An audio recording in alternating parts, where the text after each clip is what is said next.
اچھا بھائی، دوسرا سوال ہے اعضاء کی پابند کاری کے بارے میں۔ اسلام میں انسانی اعضاء عطیہ کرنے کے بارے میں کیا احکامات ہیں؟ میں نے مختلف علماء کرام سے سنا ہے کہ اپنے اعضاء عطیہ کرنا ناجائز ہے، کیونکہ ہم ان اعضاء کے مالک ہیں ہی نہیں، لہذا ہم اپنے اعضاء عطیہ نہیں کر سکتے۔ اگر خدا نخواستہ ہمیں اپنی ہی جان بچانے کے لیے انتہائی مجبوری کے تحت کسی دوسرے شخص کے اعضاء لے کر اپنی پیوند کاری کروانا پڑ جائے تو کیا یہ پیوند کاری کرانا شرعی لحاظ سے جائز ہوگی؟ پہلے تو اصول اور مبادی طے کریں نا جی۔ اعضاء میں سے ایک ایسی چیز ہے جس کے سارے قائل ہو چکے ہیں، وہ ہے خون۔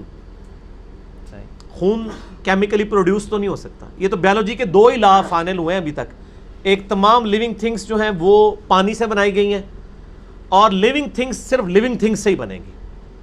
خون جو ہے وہ لیونگ تھنگ سے ہی حاصل کیا جا سکتا ہے، آپ اس کو کیمیکلی پروڈیوس نہیں کر سکتے۔ تو سر خون لگوانے کے تو سارے قائل ہیں، ٹھیک ہے نا۔ اعضاء پہ تو ہم بعد میں آتے ہیں نا، ہم تو اصول اور مبادی پہ بات کرتے ہیں۔ اگر یہ کیٹاگوریکل حرام ہے کسی دوسرے شخص کی کوئی چیز حاصل کرنا، تو خون بھی حرام کو ڈکلیئر کرے نا۔ انہی علماء جنہوں نے فتوے دیے ہیں، جب ان کی بیویاں پریگنینسی سے ہوتی ہیں تو کیا خون کی بوتلیں یہ نہیں ارینج کرتے پھر رہے ہوتے، کر رہے ہوتے ہیں؟ یہ آپ کو بتانے کے لیے انہوں نے غلط مسئلے بنائے ہوئے ہیں، ایسا نہیں، اب کنسنسس ہو چکا ہے الحمدللہ، سوائے چند ایک جاہل علماء کے۔ یہ تو بہت بڑی یعنی ایک اللہ تعالیٰ نے ڈسکوری کروائی ہے کہ خون کے ذریعے کسی کی جان بچائی جا سکتی ہے۔ آپ کو پتہ ہے کہ اگلے زمانوں میں جب جنگوں میں لوگوں کا خون ضائع ہوتا تھا، چھوٹے چھوٹے زخم کے اوپر لوگ مر جایا کرتے تھے۔ صحیح بخاری میں آتا ہے کہ سعد ابن معاذ کو صرف گھٹنے میں ایک تیر لگا تھا، ایکسیسو خون نکلنے سے وہ فوت ہو گئے۔ آج کسی کے گھٹنے میں تیر لگ جائے اور آپ اس کو ہاسپٹل لے جائیں تو وہ خون بند کر دیں گے، وہ نہیں مرے گا۔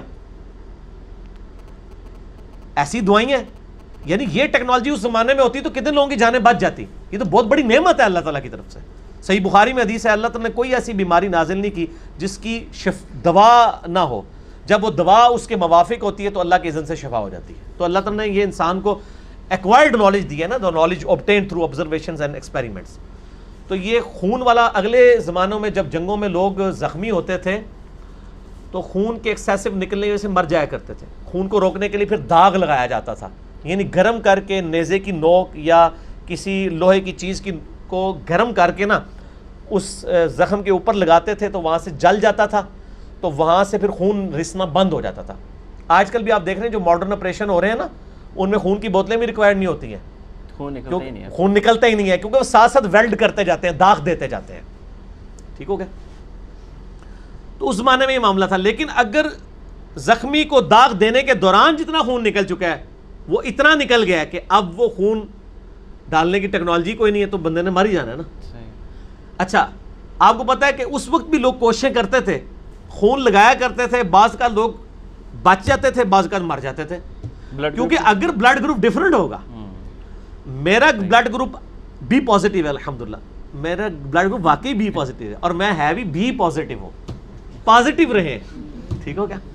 اب میرا بی پازیٹیو ہے، اس وقت یہ ایکسیسو پایا جاتا ہے بی پازیٹیو۔ بی پازیٹیو والے کو اگر اے پازیٹیو بھی لگا دیں اس کی ڈیتھ ہو جائے گی۔ نیگیٹو کا تو سوچیں بھی نا، صرف ایک بلڈ گروپ ہے، کیڑا جی؟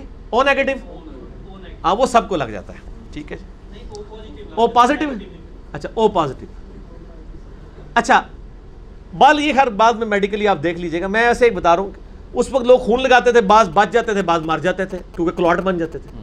پھر بعد میں انسان کو پتہ چلا کہ یار یہ تو بلڈ گروپ بھی ہوتے ہیں اور وہ ایک گروپ دوسرے کو نہیں لگا سکتے، کرتے کرتے کرتے آج الحمدللہ اس چیز یہ میچورٹی کے ایوالو ہو چکا ہے یہ معاملہ۔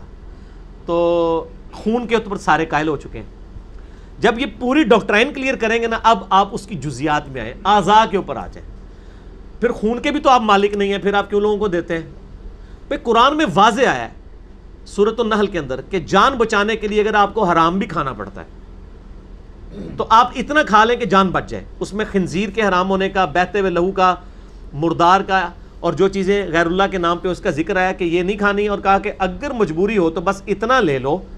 یہ 4 جگہ قرآن حکیم میں آیا، سورہ الانعام کے اندر بھی آیا اور سورہ نحل کے اندر ڈیٹیل کے اندر آیا، اس میں تو ساتھ یہ بھی آیا کہ کلمہ کفر بھی بکنا پڑے جان بچانے کے لیے تو جائز ہے، دل میں اگر ایمان ہے تو آپ یعنی یہ سارے معاملات۔ تو اگر یہ بالفرض حرام بھی ہے بقول ان علماء کے، تو کیٹاسٹرافک کنڈیشن میں کسی کی جان کو بچانے کے لیے اگر بلڈ کوئی ڈونیٹ کرتا ہے یہ ثواب کا کام ہے، اور جو بلڈ لیتا ہے اس کو لینا ضروری ہے۔ جان بچانا تو فرض ہے، صرف ایک چیز ہو کہ یہ بلڈ بیچا نہ جائے، یہ فی سبیل اللہ ہونا چاہیے، اللہ کی رضا کے ساتھ۔ بیچنا حرام ہے۔ آپ اپنے اعضاء دے سکتے ہیں، مرنے کے بعد اپنی آنکھیں ڈونیٹ کر دیں۔ آنکھیں بھی لوگ سمجھتے ہیں پتہ نہیں ڈھیلا ہی نکال لیں گے، اور یار اتنا سا لینز ہے جو نکالتے ہیں، وہ ڈھیلا اپنی جگہ ہی ہوتا ہے، ٹھیک ہے۔ دل بھی اب تو ڈونیٹ ہو جاتا ہے، جگر تو زندہ بندے کا بھی کاٹ کے لے سکتے ہیں، وہ دوبارہ سے پورا ہو جاتا ہے۔ گردہ ایک ہو، ایک کے ساتھ آپ زندگی گزار سکتے ہیں، ایک ڈونیٹ کر سکتے ہیں۔ اس طرح کے اعضاء اگر کوئی ڈونیٹ کر دیتا ہے کسی زندہ بندے کی بیماری کو دور کرنے کے لیے، کسی کو کینسر ہو گیا، تو یہ تو ثواب کا کام ہے، اس کے اوپر کوئی گرفت نہیں ہوگی انشاءاللہ تعالیٰ۔ یہ تو کیٹاسٹرافک کنڈیشن ہے، کوئی شوق کے لیے تو نہیں کسی کا گردہ لگوا رہا۔ تو جب آپ سورۃ النحل میں آیا کہ آپ کلمہ کفر بھی بول سکتے ہیں، آپ حرام بھی کھا سکتے ہیں جان بچانے کے لیے، تو سر یہ ایک اصول طے ہو گیا نا۔ اس اصول میں اعضاء کی پیوند کاری بھی آ جائے گی، اس میں بلڈ ڈونیشن بھی آ جائے گی، اس میں پوسٹ مارٹم کا مسئلہ بھی آ جائے گا، سارے مسئلے اس کے اندر کور ہو جائیں گے۔ لیکن اس کے لیے تھوڑی سی تعلیم کی ضرورت ہے اور تھوڑے سے کامن سینس کی، but common sense is not so common.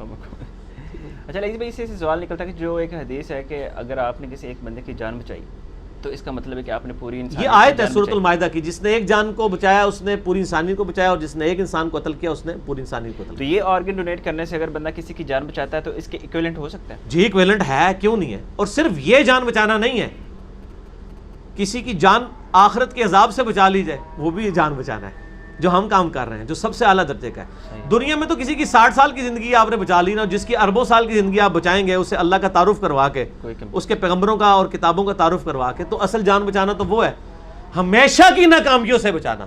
وَالْآخِرَةُ خَيْرٌ وَأَبْقَىٰ إِنَّ هَٰذَا فِي الصُّحُفِ الْأُولَىٰ صُحُفِ إِبْرَاهِيمَ وَمُوسَىٰ۔ ٹھیک ہو گیا نا؟ تو ایک جان بچانا وہ بھی ہے۔ تو اعضاء ڈونیشن کے ساتھ ساتھ بخاری مسلم بھی ڈونیٹ کیا کریں، مشکات بھی ڈونیٹ کیا کریں، ہمارے لیکچرز فری میں ڈونیٹ کیا کریں، تاکہ لوگوں کی آخرت کی زندگی بچے۔